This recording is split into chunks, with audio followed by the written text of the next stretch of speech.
Well, to throw more light on the bill, I'm now being joined in the news at 10 by financial analyst Mr. Wale Oluwo. Thank you so much for joining us on the news at 10. Thank you, Yata.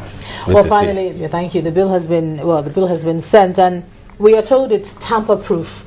A lot of what is coming out of what we hear is that it's locked in with the code, and anybody that doesn't have the code can't remove anything or add anything to the bill, and it's authentic, etc. Does this then put an end to all the controversy of the various versions that are out there recently and over the years?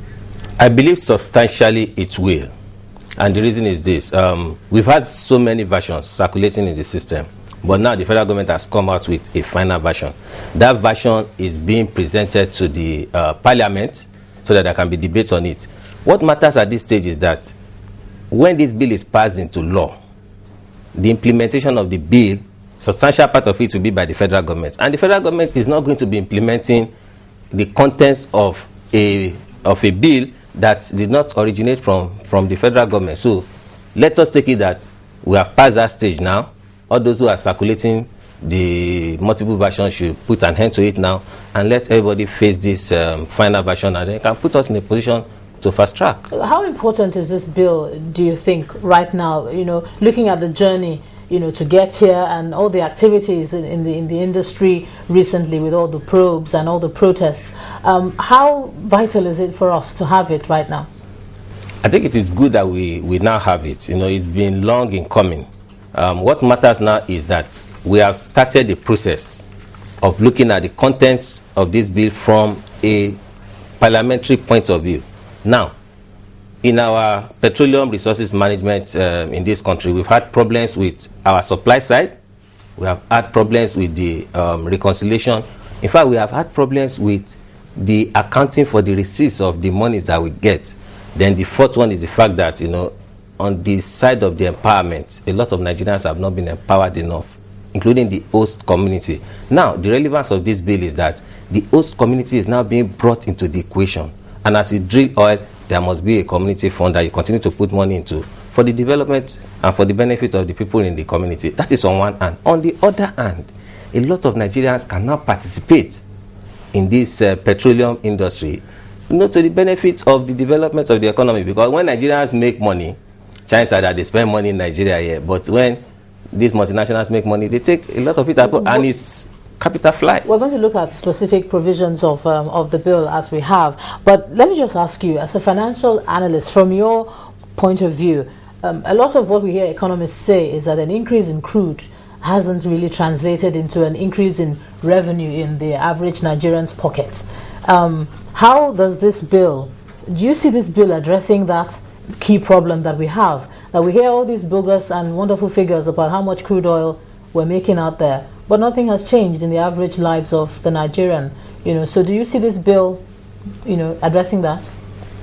It is going to address it substantially. Let me say, part of the intendment of this bill is to put Nigeria in a position to maximize its receipts from its oil resources. Now, before now, particularly during the military regime, we've had situations where the military has signed off a lot of concessions to these oil majors, such that, as long as you can drill oil from offshore, which is in the continental shelves and deep waters, I don't know how many meters depth, you are almost drilling for free, because you get concession on the taxation, you get concession on the royalty that you're supposed to pay to the federal government, and at the end of the day, the federal government gets about 20%, while about 80% is considered to these multinational oil companies. Now, what this bill intends to achieve is to reverse that trend and then begin to, make sure that the benefits of these activities come to the federal government of Nigeria. That is why, since the commencement of the amnesty program, we have seen a consistent increase in the quantity of crude oil that we produce, but that has not translated into increment in revenues that we have been getting. So this bill ordinarily should address that. Okay, let me look at something else the bill is trying to address. Let's look at the provisions on the NNPC, and I'm going to just read out a bit of it. It says that the unbundling of the NNPC will make a way for the establishment of the National Oil Company, and that company is to be profit-driven and competitive, etc. Do you see that being any different from what we have right now, or is it just the name? I think there's a difference between being profit-driven and being efficient to maximize profit. Yeah, you can be profit-driven, but at what cost are you driving that profit? That is the issue.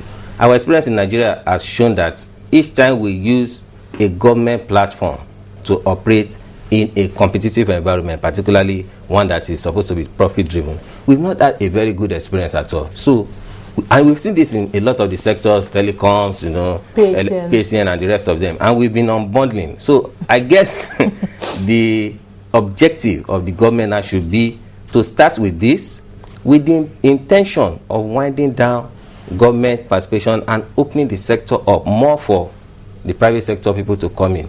The essence of this is that as we bring in more competition into the system, and as federal government begins to wind down its ownership of some of these things, then you can have efficiency, and then you can begin to see the effect on the pricing. Okay, let's quickly look at what the bill says about gas development, and specifically we're going to look at gas flaring and penalties. For now, it says that any licensee who flares gas after the flare-out date shall be liable on conviction to pay a fine not less than the value of the gas flared. In terms of enforcement and etc., is this feasible? How are they going to achieve that? Well, before you even talk about enforcement, I think we should commend the government for putting this in the bill, because you must have the extant law before you can begin to talk about enforcement. Now, we are a country in need of gas, substantial amount of it. We are building a lot of power projects under this integrated approach.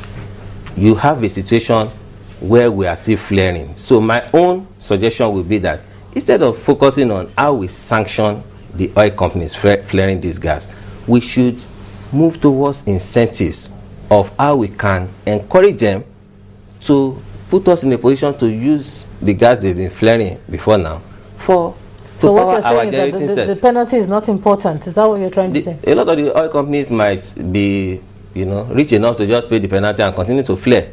But our own objective as a nation is that we want to divert those the gas that we're flaring to be able to power a lot of the generating sets that we are putting in place. For me, the sanction is good, but it should not be the approach. The approach should be incentive, cooperating with these oil companies and making sure gas can get to our power station.